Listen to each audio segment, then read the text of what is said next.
against the law until I smuggled prosciutto through the border. Seriously, no, I was super good. In college, I didn't even try one single drug. Not because I didn't want to, but because I was scared that I was gonna get caught and eventually get deported. And I'm from a border town. I'm from a border town that is located right next to Texas. So when I decided to move to the other side of the river, to the American side, my dad had this very serious conversation with me, and he said, when you're an immigrant, you have to be, it's like you're in your neighbor's house. You have to be super respectful. You have to show your best behavior.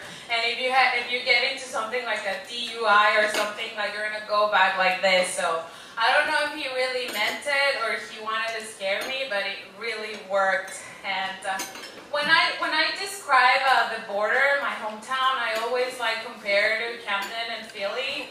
Like there's two states, two sister cities. People commute. One of them is very ugly. The other one is very pretty, but they're connected by a bridge. Except that the other bridge has a checkpoint in the middle, so it's kind of the same. I used to spend a lot of time in that bridge, and one thing that you notice right away when you are going to cross the border is a huge sign about the things that are prohibited to cross. And you're gonna see a picture of a piece of meat, a parrot, weird, a plant, and an avocado.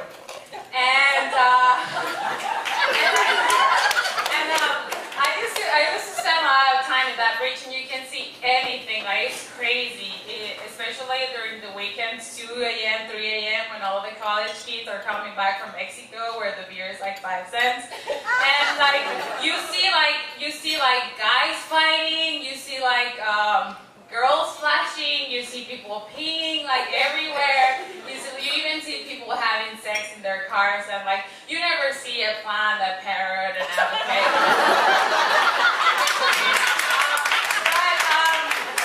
You know, I used to cross a lot to run errands or go to the doctor, but I've never crossed anything prohibited until this time that my best friend was gonna have a baby shower, and I was one of the organizers, and she wanted to give prosciutto, and I had to buy the prosciutto, which was like freaking expensive, and I was a student, and it was like, oh my god, what am I gonna do?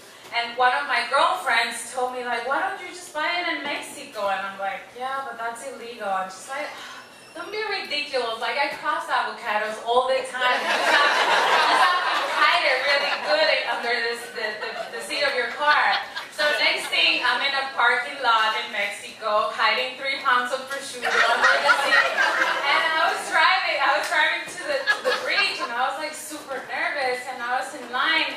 And I remember this time that I was in line, and like there's a guy like 2 cars ahead of me, and out of the sudden, he left his car, like running, he left his car and he ran like desperately to the other side, to Mexico, right?